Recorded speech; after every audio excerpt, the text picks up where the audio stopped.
টানা বর্ষণে ভারতত্তুন লামি আইনে ফানিত খাসালাং নদীর ফানি বাড়িয়ে রাঙ্গামাটির বাগাইছড়ি উপজেলাত অন্তত 2000 পরিবার ফানিবন্দি হয়ে ফিরছে। বাগাইছড়ি উপজেলার 20 গ্রামের প্রায় 4000 মানুষ ফানিবন্দি আছে বলে স্থানীয় সূত্রে জানাই। বাড়ি বর্ষণের ফলে এডে ফার দশার সম্ভাবনাও আছে। অন্য ফাল দি হাসালাং নদীর ফানি বাড়িয়ে সৃষ্ট বন্যা পরিস্থিতি আতঙ্কিত হয়ে ফিরছে বাগাইছড়ি উপজেলার মানুষজন। উপজেলা প্রশাসনের পক্ষতুন ফানিবন্দি পরিবারলৈ প্রয়োজনীয় ব্যবস্থা গ্রহণ করা বলে জানাই বাগাইছড়ি উপজেলা নির্বাহী কর্মকর্তা শিরিন আক্তার। যে টানা বৃষ্টিপাত হচ্ছে, ওই বৃষ্টিপাতের জন্য আমার বাগাইছড়ি উপজেলার বেশ কিছু অঞ্চল অলরেডি প্লাবিত হয়ে আছে। তার মধ্যে সাজেকেও আমাদের কিছু প্রায় শতাধিক পর্যটক রাস্তাঘাট বন্যায় কবলিত হওয়ার জন্য আটকা পড়েছে।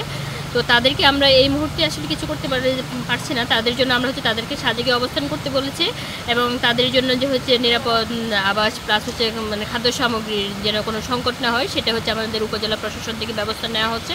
এবং আমাদের সাজেকের যে রোডটা এখান থেকে যখন এই পানিটা সরে যাবে তাদেরকে আমরা নিরাপদে নিয়ে আসার ব্যবস্থা করব। আর উপজেলা পর্যায়ে আমাদের অনেকগুলো এরিয়াই বন্যা কবলিত হয়েছে। তাদের জন্য আমাদের কন্ট্রোল রুমের খোলা হয়েছে এবং আমাদের সর্বমোট 55টি আশ্রয়কেন্দ্র খোলা হয়েছে। আমরা মাইকিংয়ের ব্যবস্থা করেছি। তাদেরকে আমরা আশ্রয়কেন্দ্রে নিয়ে আসার জন্য তাদেরকে আমরা প্রচারণা চালাচ্ছি এবং অলরেডি কিছু মানুষ আশ্রয়কেন্দ্রে আসতেছে এবং তাদের জন্য উপজেলা প্রশাসনের তরফ থেকে আমাদের যে শুকনা খাদ্য সামগ্রী এবং পর্যাপ্ত খাদ্য সামগ্রীর ব্যবস্থা রয়েছে। যদি কোনো ধরনের পরিস্থিতি অবনতি হয় আমরা তাদেরকে সহায়তা করার জন্য সার্বিক প্রস্তুতি আমাদের রয়েছে।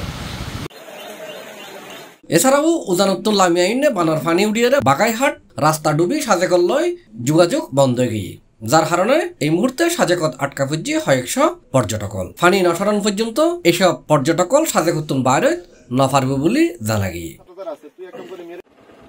C+ চট্টগ্রাম।